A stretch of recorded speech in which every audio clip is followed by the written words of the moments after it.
Welcome to episode 4 of News for the Blues. And for those watching on YouTube, you can see exactly where I am. I've upgraded my location for this week's show. Thank you for Everton for letting me in. Those who are listening on Spotify or Apple or wherever you get your podcasts and you can't see, I'm currently pitchside at Hill Dickinson Stadium. And even when it's quiet, there's no match on, there's no one here really. There's a few people milling around, of course. It's still a very, very imposing sight, and come Saturday it's going to be absolutely jam-packed with over 52,500 fans, obviously mostly Evertonians. And obviously last game before Christmas, Saturday, 8 o'clock kick-off. People will have had a few Christmas drinks, I'm sure, on Saturday before they come inside and head to the seats. And it's going to be the first time that the 1878 have put one of their famous displays on. We saw it so often, didn't we, at Goodison, especially that last season. You know, all the different flags, banners and things like that. But this place, it's a different level altogether. And discussing things with them today in terms of what it's going to look like, it's going to be a very, very exciting day on Saturday. I spoke to Katie Carter from the 1878 to discuss about the plans for Saturday, and also what we're to expect when it comes to getting down here, what we should be doing, what time we should be getting in, and how important we're going to be in the whole process to make sure that it's a great atmosphere for the players, for the manager, for ourselves, and a horrible one for our visitors, Arsenal. I'm joined by Katie Carter from the 1878. Katie, we're pitchside, Hill Dickinson Stadium.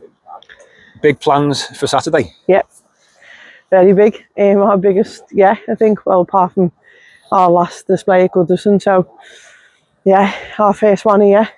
Took since yesterday, and it'll take till tomorrow night to get everything set up and ready to go. But we're looking forward to it. I was going to say, I started to see a few images last night, and obviously it was impressive just seeing the first few colours going on the seats in the south stand there. How much of a process is it to get this place ready compared to Goodison Park? Doing a card tifo, it's more than double than the Park End. So this is 15,000 seats. I think the Park End was 6,000. So to be able to do that on this grand scale.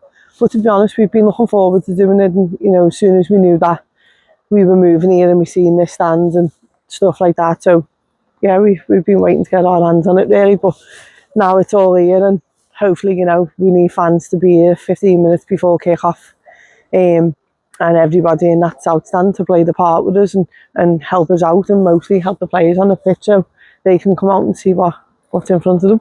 I was going to say as well, this is the first time, isn't it, since we've moved in, that you've actually got yourselves together and obviously got a display and a spectacle for us all. And the weight, obviously, I assume a lot of that is going to be a cost.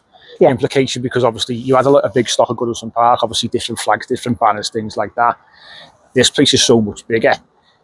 It was the cost implication massive compared to what you were getting at Goodison Park in terms of what you were able to achieve there? Yeah, it was huge, and that's why we've had to wait till now to do it. Ideally we did want to do it for the Tottenham game, but obviously that had to get cancelled because when we did come in here, all our flags were minute, they were like postage stamps. So we've had an unbelievable response from fans, a brilliant response from the club when we've asked for certain prizes to be able to raffle off to generate more money, because, ideally we want to be a fan-funded, group.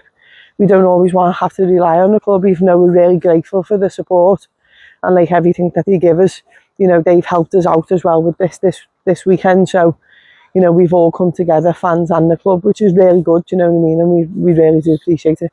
Yeah, and obviously as fans ourselves, we're all looking forward to this because we know obviously how long you waited to actually get this first display done, how much work goes into it. You know better than I do, but I know you spend a lot of time, your own free time, personal time here, giving up to create what's going to be some spectacle on Saturday. So we waited a long time for this. What's Saturday? Now bear in mind, last game before Christmas, 8 o'clock kick-off. I assume some people might have had a few drinks before they come into the ground, and when they get it, including yourselves, yeah. So, what are we going to expect on Saturday? Yeah, so we're going to expect the whole of the south stand, including the corners. Every single seat is going to have a sheet on it. Fans hold them up, and it's going to make a design for when the players come out. We're going to have a few waiver flags. Yeah, and let's see how that goes on Saturday. It's going to be worth getting in here nice and early, isn't it? Yeah. Come in, get a drink, get to your seat a bit earlier, and come and see what's in store. Yeah, definitely. We're excited for it.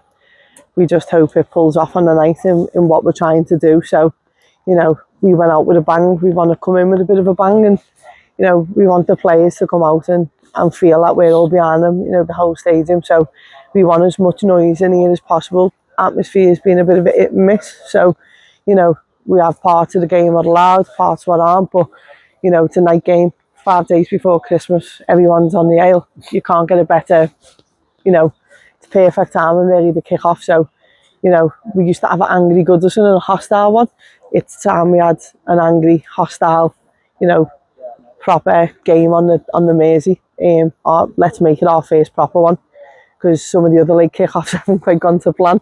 But we're hoping, and obviously, there's going to be a few players missing.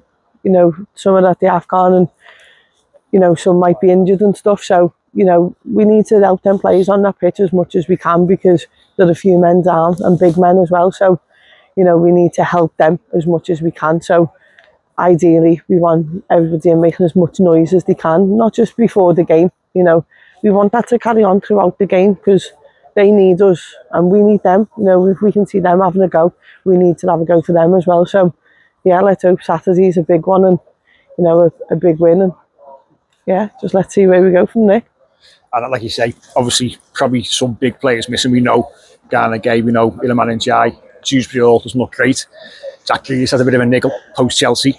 But it's also a chance, isn't it, for other players to come in. Dwight McNeil, potentially, Tyler Diblin, Alcaraz, who we've seen a little bit more of in recent weeks, to come in, stake a bit of a claim. And by the time these players do come back, they're the ones who are fighting for their place on the pitch. Yeah, definitely. It could be a classic Moyes, couldn't it? Backs against the wall, 1-0 win. So, they're a good side, the top of the league. The top of the league for a reason. I think they've accumulated the most points over the past 4 seasons and haven't won the league. So, I think the City are close behind them. But, let's make them want to get back on that coach and not want to be here cold on the Mersey when it's raining on a Saturday night, 5 days before Christmas. Let's make it as horrible as we can for them and as great for us as we can, because we know that we can do that anyway. It's something we're good at with a reactive fan base.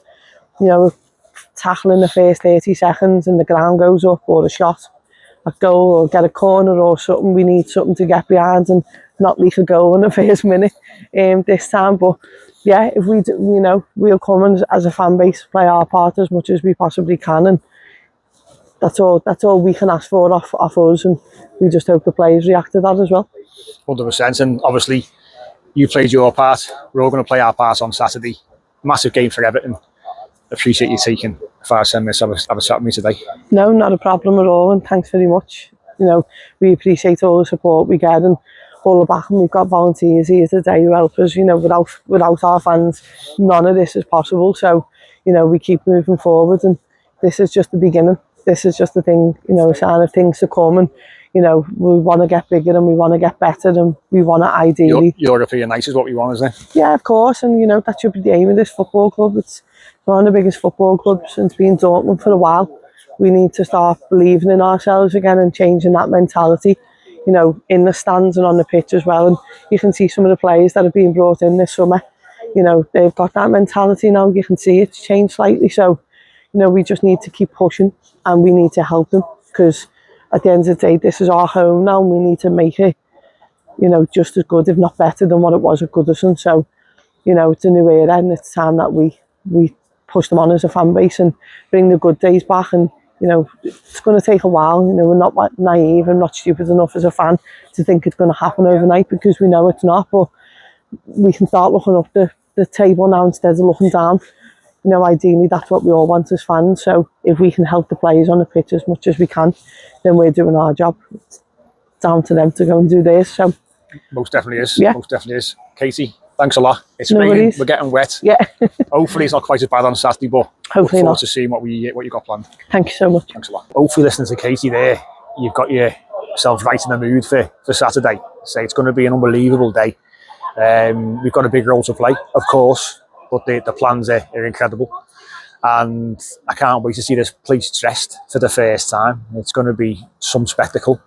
And as I say, hopefully we can get the players over the line. It's going to be tricky, as we just said then. We've got a few players missing, big players as well. So it's going to be a tricky game for us nonetheless against the league leaders in Arsenal. But we've got a job to do ourselves as fans, haven't we? And I'm sure that we will do that. But it was great to be down here and have a chat with them and see what we've got in store for the weekend. In terms of the podcast, obviously, this is now part of our weekly offering, News for the Blues. Slightly different this week, obviously, because of where I am. So there's no press conference news from David Moyes, which will come, obviously, tomorrow. But this is obviously part of your weekly offering. We'll be back on Sunday ourselves to go back over the Arsenal game. Hopefully we've got something positive to have a chat about, haven't we? If nothing else, we can discuss the display week before the game and how that went off. Don't forget to check out our B-side episode that came out about 10 days ago with Frankie Stringer, obviously boxer, Evertonian. He's on the boxer card on Saturday night on BBC Three. So something to look forward to there. Maybe set your Skybox or Virgin or whatever television box you've got to record, so you can get home from the match and put the box on and obviously watch Frankie as well. But check out the podcast. That's available obviously on audio as normal. And make sure you come back to us on Sunday to listen to the usual weekly show on the Trinity Everton podcast. Thanks for listening. Thanks for watching.